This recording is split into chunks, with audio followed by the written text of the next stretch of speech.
घरोघरी मातीच्या चुलीच्या आजच्या एपिसोडमध्ये आपण पाहत आहोत की इकडं ऋषिकेश जानकीला म्हणतात की तू माझ्या बहिणीवरती एवढा मोठा आरोप केला आहेस, तेव्हा तू तिची हात जोडून माफी माग. त्यावेळेस जानकी शर्वरीकडे येते आणि हात जोडून म्हणते की शर्वरी वंश माझं चुकलेलं आहे. त्यानंतर ती शर्वरीच्या पाया धरते. तेवढ्यात शर्वरी म्हणते की जानकी वहिनी, तुम्ही पाया पडायची काही गरज नाही, नशिबानेच माझा नवरा हिरावून घेतलेला आहे. तेव्हा लोक हे बोलणारच झाले. त्यानंतर इकडं ऋषिकेश म्हणतात की मलाही तू माफ कर, कारण की मी तुझ्यावरती असा आरोप करायला नको होता आणि तू आम्हा सर्वांना माफ कर. त्यानंतर इकडं शर्वरीला सांगतात की तू आराम कर आणि तिथून सगळेजण निघून जातात. त्यावेळेस इकडं सुमित्रा आई म्हणते की सारंगला बेल केव्हा भेटेल आणि तो घरी केव्हा येईल. त्यावेळेस सौमित्र म्हणतो की बेल भेटणं खूप अवघड आहे आणि त्याच्याच गाडीमध्ये विक्रांतरावांची डेड बॉडी सापडली आहे. त्यावेळेस सुमित्रा आई म्हणते की ही तुमच्या भावाच्या नात्यांची परीक्षा आहे असं समज आणि सारंगला लवकरात लवकर बाहेर काढ. त्यानंतर इकडं सारंग हे पोलीस स्टेशनमध्ये बसलेले असतात. तेव्हा गावातील व्यक्ती येऊन म्हणतो की सारंगने काय केलेलं आहे. तेव्हा पोलीस म्हणतात की त्यांनी मर्डर केलेला आहे. त्यावेळेस सारंग मर्डरर म्हणून तो त्याला भेटतो.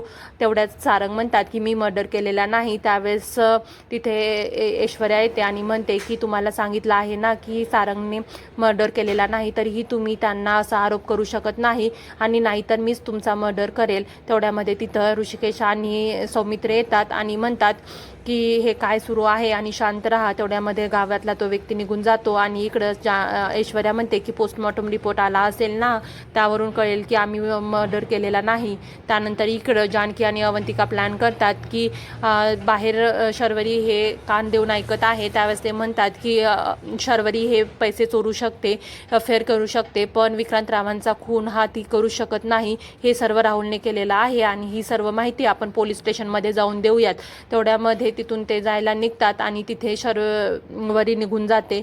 हे सगळं जानकी आणि अवंतिकाचा प्लॅन असतो. त्यानंतर इकडं पोलीस स्टेशनमध्ये सौमित्र सांगतो की हो, पोस्टमॉर्टम रिपोर्ट आलेला आहे, पण त्याच्यावरून हे सिद्ध होत नाही की तुम्ही खून केलेला नाही आणि तो त्यांचा खून हा त्यांच्या हातोड्याने केलेला आहे, पण तो हातोडा आणखीन सापडलेला नाही. त्यानंतर इकडं ऐश्वर्या म्हणते की तू एक लॉयर आहेस ना, तेव्हा तू पुरावे शोध आणि आम्हाला इथून बाहेर काढ.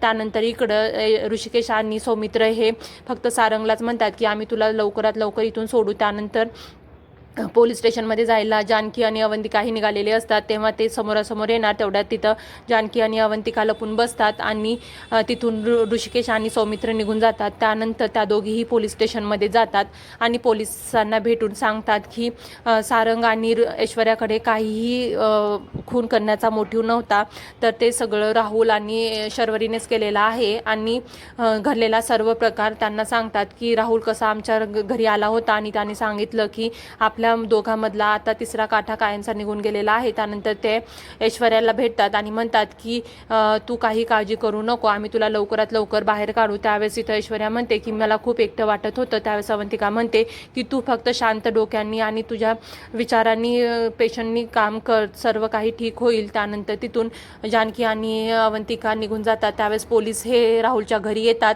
आणि राहुलला म्हणतात की तुम्हाला इन्व्हेस्टिगेशनसाठी आमच्यासोबत पोलीस स्टेशनलाच यावं लागेल. त्यावेळेस इकडं राहुल म्हणतो की मी काही केलेलं नाही आणि माझा विक्रांतशी काही संबंध नाही आहे. त्यावेळेस इकडं जानकी म्हणते की मी सर्व ऐकलं आहे, तू शर्वरीच्या रूममध्ये येऊन म्हणत होतास की आपल्या दोघातील काटा हा कायमचा निघून गेला आहे. त्यानंतर अवंतिका म्हणते की तूच विक्रांतरावांचा खून केला आहेस. त्यावेळेस पोलीस म्हणतात की आम्हाला सस्पेक्ट म्हणून तुम्हाला पोलीस स्टेशनमध्ये घेऊन जावं लागेल आणि पोलीस हे राहुलला तिथून घेऊन जातात. त्यानंतर इकडं जानकी अवंतिकाला म्हणते की हे जेवढं दिसत आहे तेवढं साधा आणि सरळ नाही आहे, हे खूप गुंतागुंतीचं होत चाललेलं आहे, त्यामुळं आपल्याला खूप विचारांनी सर्व काही करावं लागेल. त्यानंतर इकडं घरी ऋषिकेश आणि सौमित्र येतात आणि जानकी आणि अवंतिकाला शोधत असतात, पण घरी कोणीच नसतं.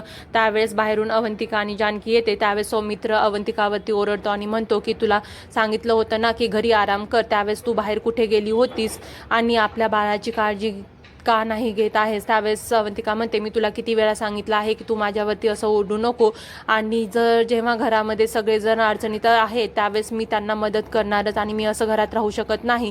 त्यानंतर इकडं जानकी म्हणते की तुम्ही एकमेकावरती ओढू नका आणि शांत व्हा आणि मी तिच्यासोबतच होते आणि आम्ही तिची काळजी घेत आहोत. त्यावेळेस इकडं सौमित्र म्हणतो की जानकी वहिनी, तुम्ही तर हे सगळं तिला बोलायला लावत आहेत आणि तुम्ही तिला पोलीस स्टेशन हॉस्पिटल सगळीकडे घेऊन जातात, त्यामुळे तिच्या शरीर आज किती परिणाम होतो तुम्हाला माहीत आहे का, ती प्रेग्नेंट आहे. त्यानंतर इकडं ऋषिकेश आणि सौमित्र हे रूममध्ये निघून जातात आणि सौमित्र हा म्हणतो की मला काहीच कळत नाही की अवंतिका ही अशी का वागत आहे. त्यावेळेस इकडं ऋषिकेश म्हणतात की तू आजपर्यंत जानकी वहिनीला कधीच बोलला नव्हतास, पण तू असं का बोलत आहेस. त्यावेळेस इकडं सौमित्र म्हणतो तू पण तर वहिनीशी अबोला धरलेला आहे. त्यावेळेस इकडं ऋषिकेश म्हणतात की मलाच कळत नाही आहे ती शर्वरीबद्दल असं का विचार करत आहे. त्यावेळेस इकडं सौमित्र म्हणतो की हे सर्व ऐश्वर्याच करत आहे आणि त्यांच्या दोघीवरती काय जादू केलेली आहे काय माहिती, आणि त्या तशाच वागत आहेत. आणि मला फक्त एवढंच वाटतं की अवंतिका आणि बाळाला काही होऊ नये आणि मी त्यांच्या काळजीपोटी हे सर्व बोलत आहे.